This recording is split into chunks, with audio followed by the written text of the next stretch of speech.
In 2017, I was flown to Chicago to film an episode of a new paranormal series called Scariest Night of My Life.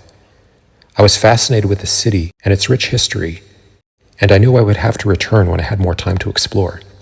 Last October, on the week before Halloween, I returned with James Manda. Looks like a ghost city, doesn't it? Yeah. Do you think that's the building? Yeah, that's the Hancock Tower. Yeah, that's what it's called. I'm so excited.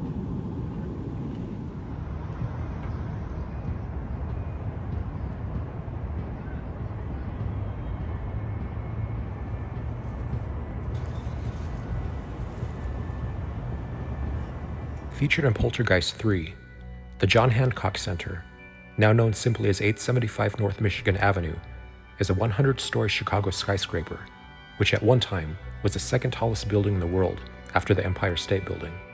Completed in 1968, the building is home to several offices, restaurants, and condominiums, with stunning views of Chicago and Lake Michigan. Though this engineering marvel may harbor a dark secret, much like the Luxor in Vegas, which is said to be cursed, as a deadly string of accidents and deaths have plagued it for years. In 1971, a 29-year-old woman crashed through a double-pane window of the 95th floor and fell to her death.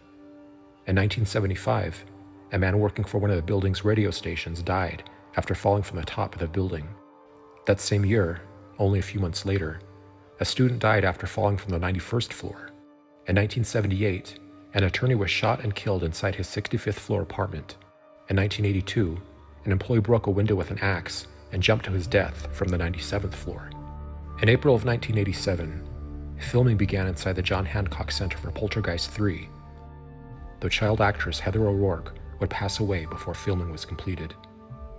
In 1997, in one of the apartments on the 60th floor, comedian Chris Farley was found dead.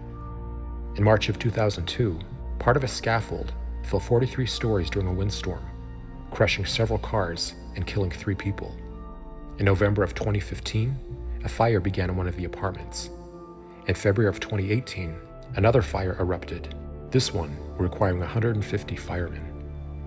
In November of 2018, the cable of an express elevator snapped, sending 6 passengers from the 20th floor to the 11th floor, where firefighters had to break through a brick wall from the parking garage to free them. These accidents and tragedies, in addition to falling cladding, glass panels, shootings, and other events, led many to believe that the building was in fact cursed. Even Anton LaVey, leader of the Church of Satan, described how the John Hancock Center fell under the law of the trapezoid, whose shape causes emotional balance and ensuing acts of violence. He claimed that the building's 2 broadcast towers were twin devil horns, and regarding the accident history mentioned, to quote, that its history is already grim is, to me, quite understandable. And at one time, actor John Belushi lived in the building, where he shared stories about the hauntings reported there with friend and Saturday Night Live co-star Dan Aykroyd.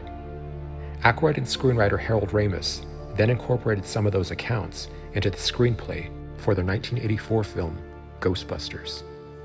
4 years later, with the release of Poltergeist III, the John Hancock Center would claim its place as the world's most haunted skyscraper, which is how many refer to it today.